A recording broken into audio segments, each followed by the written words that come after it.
Bauckham writes, "It is natural to suppose that those who are writing gospels, our canonical gospels, at the time of which Papias speaks, would have gone about their task similarly, as indeed the preface of Luke's gospel confirms. For the purposes of recording gospel traditions in writing, evangelists, or the authors of the gospels, would have either gone to eyewitnesses or to the most reliable sources who had direct personal links to the eyewitnesses. Collective tradition as such would not have been the preferred source." There are many reasons why everything that Braxton just said is not true. They all boil down to the fact that the Gospels and other books of the New Testament never attempt to record history. This is demonstrated by Paul in his letter to the Galatians when he writes, "For I would have you know, brothers, that the gospel that was preached by me is not man's gospel. For I did not receive it from any man, nor was I taught it, but I received it through a revelation of Jesus Christ." Galatians 1:11 through 12. The Gospels also established the same disregard for historical sourcing when they constantly refer to scriptural sources as a way to prove that some event happened. Mark has direct citations to Scripture, while Luke is a little bit more covert in his use of Scripture. Luke still cites Scripture to explain why Jesus' family went to the temple when Jesus was 12, and when John the Baptist was rambling in the river. These are only two instances of the plethora of times Luke refers to Scripture, but it definitely establishes that Luke is dependent on the Scriptures.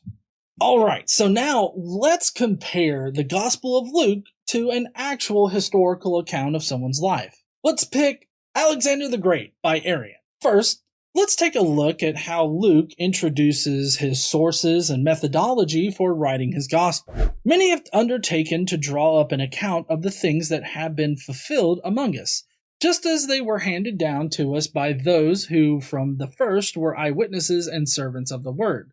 With this in mind, since I myself have carefully investigated everything from the beginning, I too decided to write an orderly account for you, most excellent Theophilus, so that you may know the certainty of the things you have been taught. Great! Now let's jump on over to Arrian's preface in his biography of Alexander the Great. I have admitted into my narrative as strictly authentic all the statements relating to Alexander and Philip which Ptolemy, son of Lagus, and Aristobulus, son of Aristobulus, agree in making.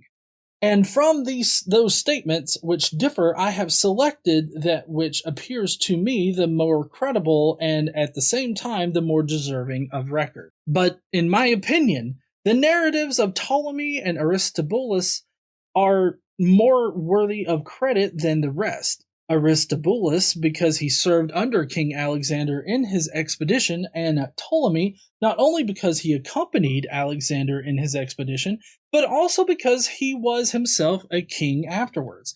And falsification of facts would have been more disgraceful to him than any other man. Moreover, they are both more worthy of credit because they compiled their histories of Alexander's death when neither compulsion was used nor reward offered them to write anything different from what really occurred. You see, Arrian was trying to write the real history of Alexander the Great. Now, compare Arrian's preface to Luke's opening.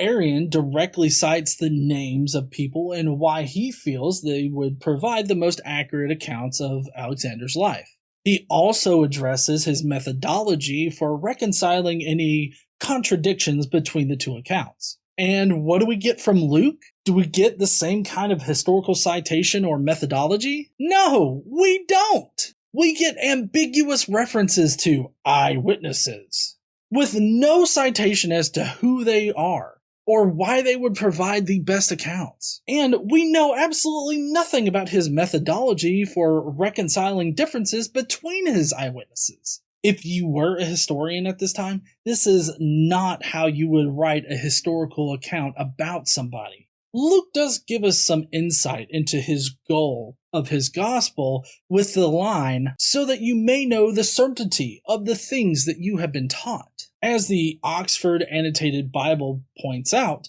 Luke is only looking to reinforce the Christian faith, not record history. This single difference is not the only thing that distinguishes Luke from actual historical biographies of the time. Matthew Ferguson lays out an extensive list of the reasons why the Gospels, especially Luke, deviate from actual historical accounts. Reasons like the lack of internally analyzing and addressing the contradictions in the traditions, the presence of the author in the work, the education level of the target audience, genre differences, authorial speculation, a lesser degree of authorial license, interdependence between the Gospels, miracles are central to the story instead of at the fringe, and important events and people just immediately disappear from the narrative. All of these reasons lead us to conclude that Luke is writing theology and not history.